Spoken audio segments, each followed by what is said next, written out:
Bonjour, c'est Amélie du blog Famille épanouie. Donc nous sommes actuellement sur la route pour Aigues-Mortes puisque nous sommes partis des roulottes ce matin. Et justement à ce sujet, on a fait un petit tour complet de la roulotte pour te la présenter. Et puis voilà, j'explique aussi les petits produits que l'on peut voir, pourquoi on les utilise. Donc je te propose pour commencer ce vlog un petit tour de notre roulotte. C'est parti. Alors voici le petit tour de la caravane. Donc on arrive par cette charmante petite entrée. Voilà.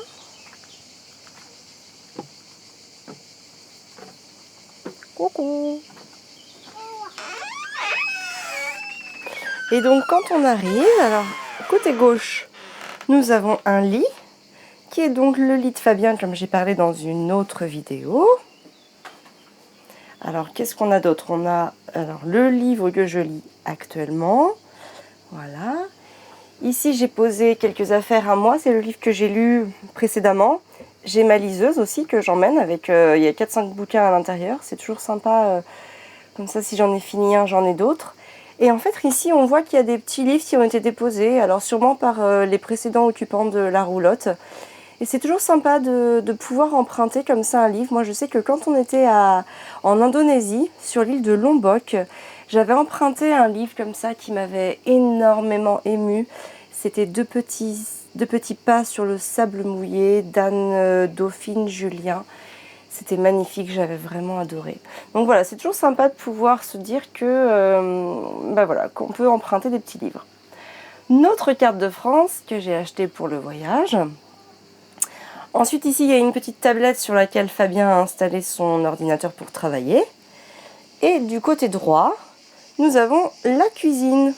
Voilà, donc il y a quand même pas mal de rangements, mais forcément il y a des petites choses qui ne sont pas rangées. Là on a nos petites amandes de Provence. On a notre huile de coco qui est toute liquide, donc on sait qu'il fait plus de 25 degrés, puisque à 25 degrés l'huile de coco devient liquide. On a notre petit piment d'Espelette, on a du vin, on a nos fruits, le melon, le pain au levain que nous avons acheté, notre huile d'olive aussi qui vient du moulin de Barbantane. Donc en fait là nous sommes dans la ville de Barbantane et cette huile d'olive est produite juste à côté avec que des olives locales. Elle est excellente. On a nos herbes aromatiques, la petite machine à café, un micro-ondes dont on ne se sert pas mais bon il est là, donc voilà. Et ensuite nous passons dans le couloir.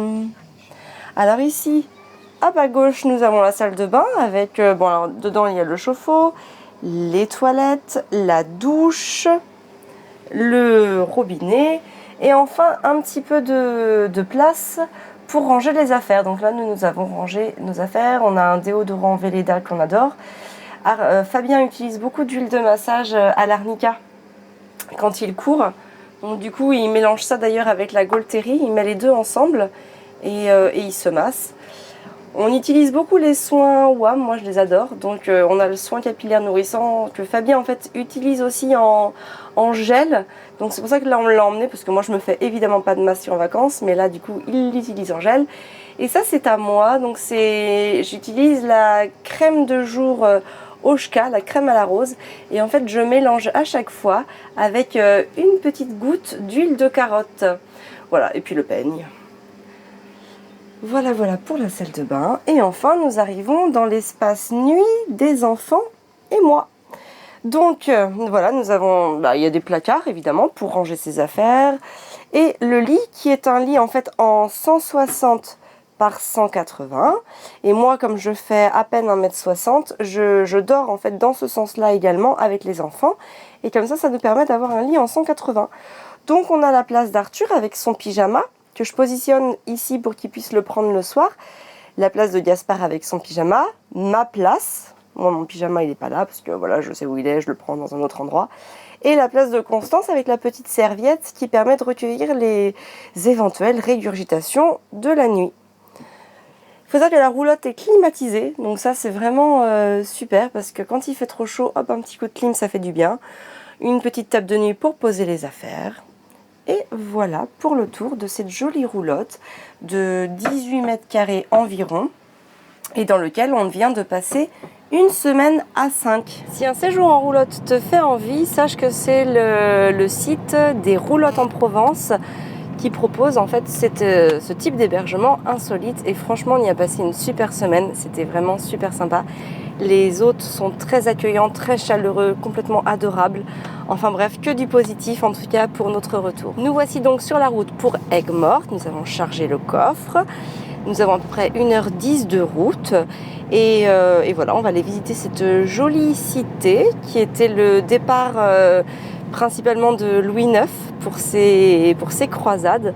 Donc j'ai hâte d'aller visiter cette jolie ville pour moi qui a un sens tout particulier puisque j'ai une passion pour Saint-Louis.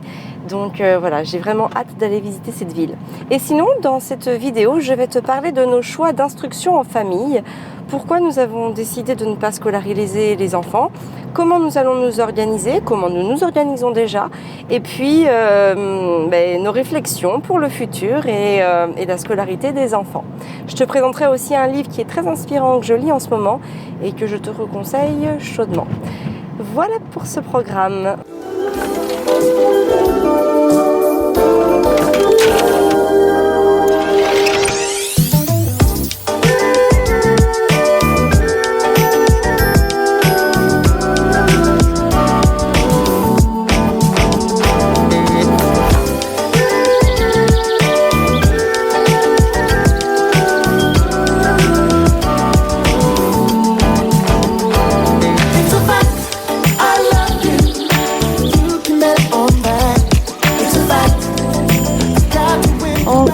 Le pique-nique. Voilà, posé dans la côté d'Aigues-Mortes, enfin juste à côté parce qu'en fait Aigues-Mortes on voit les remparts qui sont là, donc voilà, on s'est trouvé un petit coin à l'ombre pour pique-niquer et aujourd'hui il va faire encore très chaud puisqu'il s'annonce 40-45 degrés à l'ombre, alors c'est même en vigilance jaune apparemment pour le département, donc il va falloir être très prudent. Allez, on sort le pique-nique.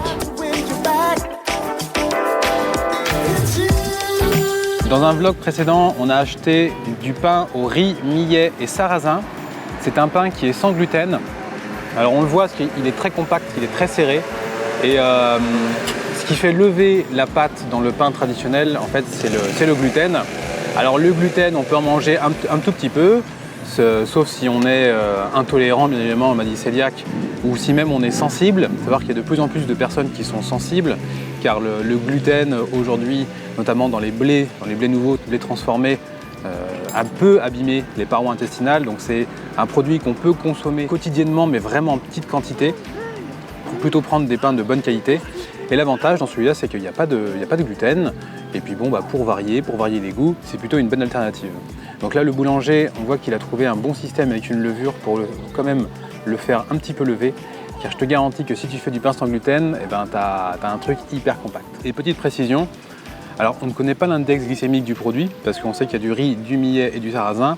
Le riz a un index glycémique élevé, comme le blé, c'est-à-dire que tous les pains qu'on mange, qu'on achète en boulangerie, même les pains complets, ont des indices glycémiques élevés, donc c'est aussi une des raisons pour lesquelles il faut les éviter.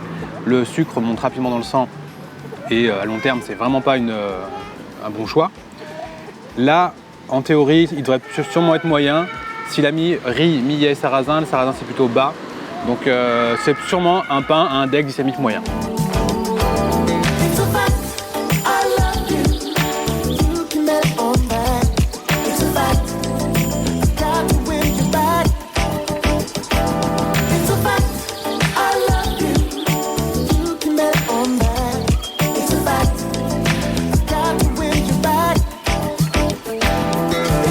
Je vais te parler de nos choix en instruction en famille, puisque si tu nous suis depuis un petit moment, tu sais que nous avons fait ce choix par rapport à nos enfants.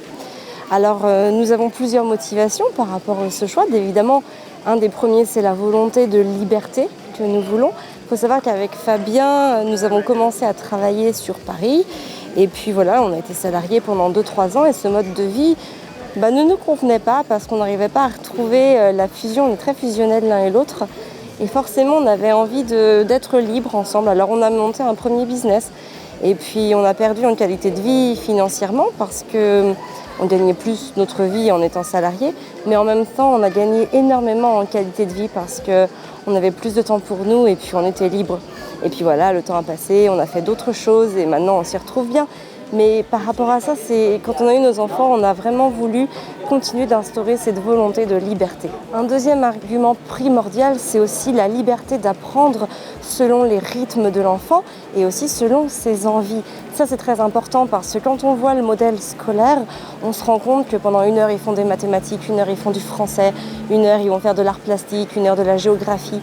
Nous, si pendant 3 jours, on veut entrer dans le langage et donc expérimenter l'alphabet rugueux, l'alphabet mobile, commencer à écrire des mots, voir le sens des lettres, etc., le son des lettres, eh bien on peut le faire comme on veut, de la manière dont Arthur en fait nous guide. Et ça c'est vraiment super important dans notre façon de faire parce que l'enfant va être beaucoup plus intéressé par ses propres choix et par ce qu'il va vouloir faire, tout simplement. Ce qui est intéressant aussi, c'est tout ce qui est apprentissage informel.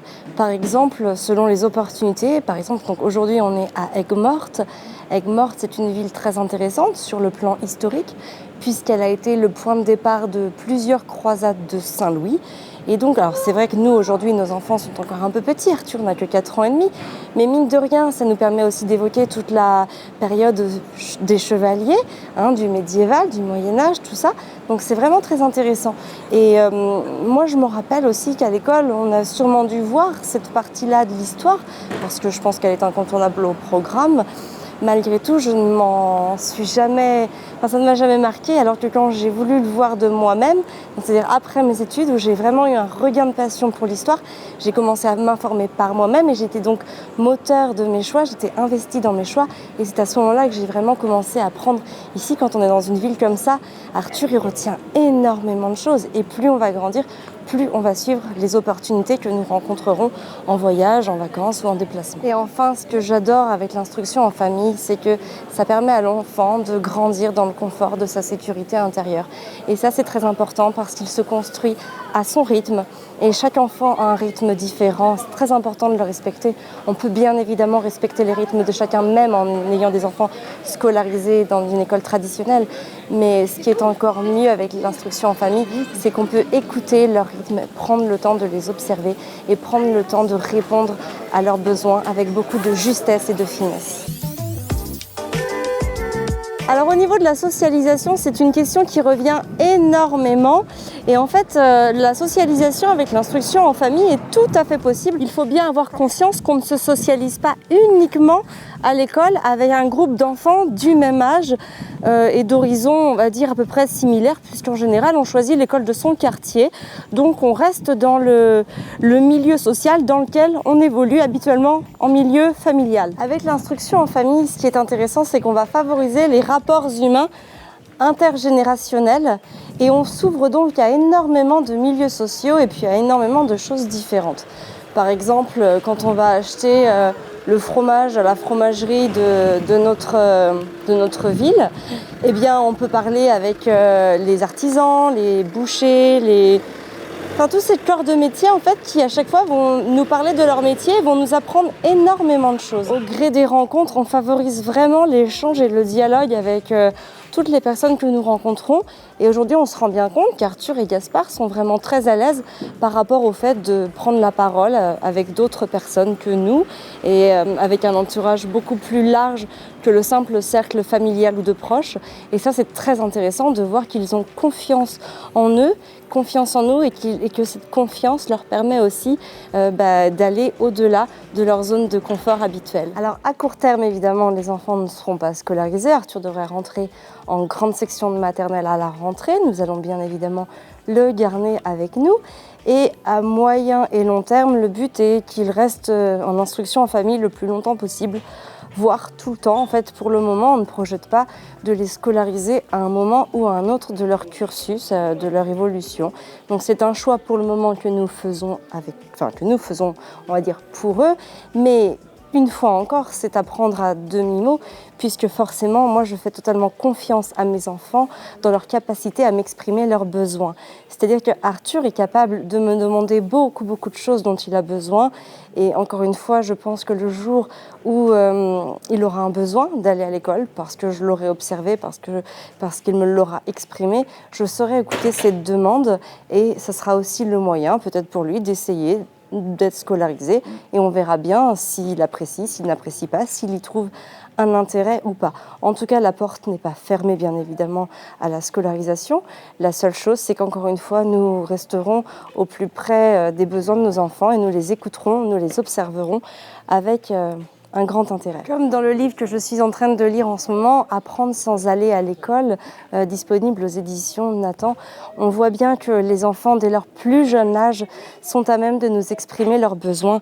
Il suffit de voir un nourrisson, il va pleurer pour avoir une tétée, il va pleurer pour obtenir un câlin. Et de la même manière, en fait, plus ils grandissent, plus ils continuent de savoir exprimer leurs demandes. Et encore une fois, comme dans de nombreux cas, les écouter permet vraiment à l'enfant de préciser et d'affiner leurs demandes avec beaucoup de justesse.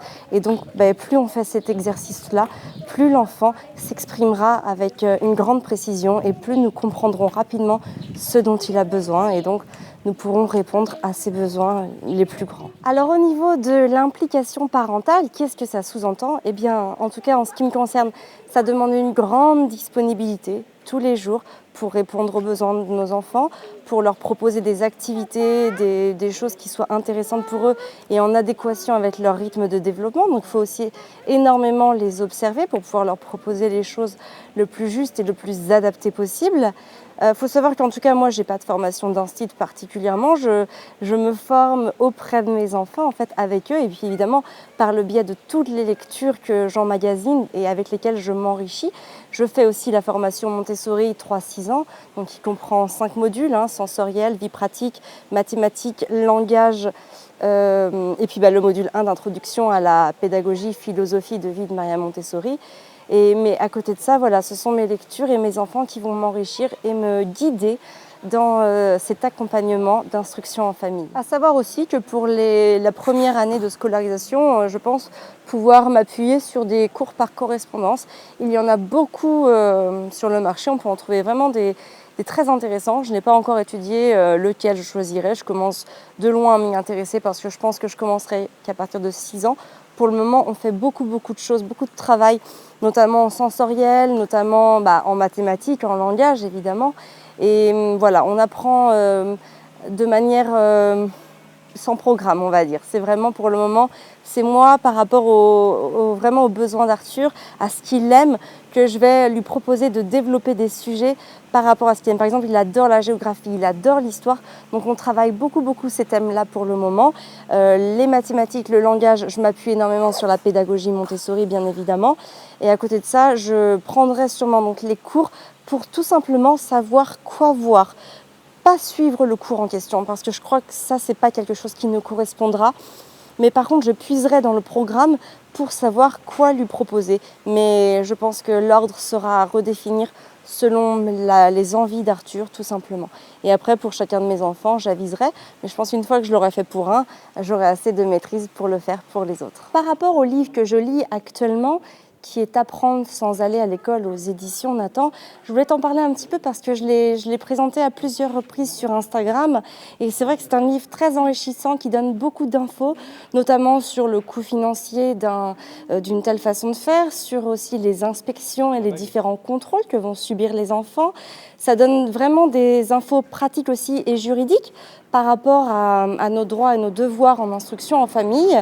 Il y a aussi l'IEF à différents âges, donc avec les tout petits et puis avec des enfants beaucoup plus grands, l'IEF en vacances. Et il y a énormément de témoignages de familles qui pratiquent l'instruction en famille. Donc c'est vraiment un livre très intéressant si tu as prévu de faire l'instruction en famille ou si tu hésites encore, c'est une mine d'informations. Surtout que les ouvrages sur le sujet ne sont pas très nombreux. Il y a bien évidemment le très célèbre documentaire Être et devenir, qui est une référence sur le sujet. Il y a d'autres livres comme les bouquins de John Holt.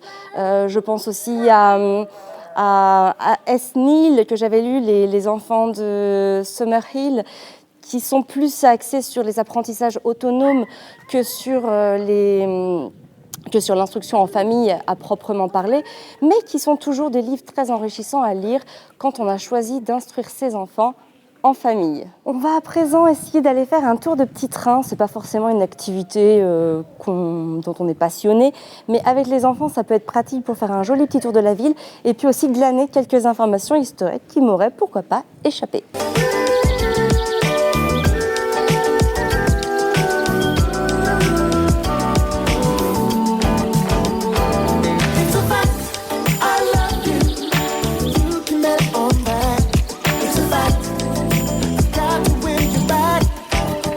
Je t'invite à télécharger le livret sur les 8 idées reçues sur la parentalité, car en fait ces 8 idées reçues, dans ce livret, j'offre des alternatives pour répondre de manière positive et bienveillante.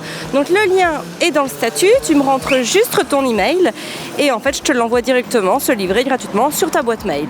Mais partage la vidéo parce que je pense que l'instruction en famille est un sujet qui peut intéresser de nombreux parents qui sont encore dans la réflexion de savoir si oui ou non ils vont scolariser leurs enfants ou même savoir s'il y a une déscolarisation possible, parce qu'évidemment on peut toujours déscolariser ses enfants à partir du moment où on ne fait plus le choix de les laisser dans l'école traditionnelle.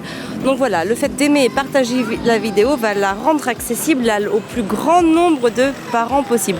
Tu peux bien évidemment t'abonner à la chaîne YouTube, ainsi tu reçois toutes les publications pour les vidéos que nous mettons en ligne et ça nous permet ça te permet d'interagir en posant une question et moi d'y répondre le plus rapidement possible, ce qui peut être vu par l'ensemble des autres parents qui vont voir la vidéo. Voilà, donc aime, partage, abonne-toi, rejoins-nous et surtout, prends soin de toi et de tes enfants. Bon, maintenant, moyen de portage. Donc en fait, avec la naissance de Constance, je me suis acheté une écharpe sling. Donc on l'appelle sling parce qu'en fait elle est avec un anneau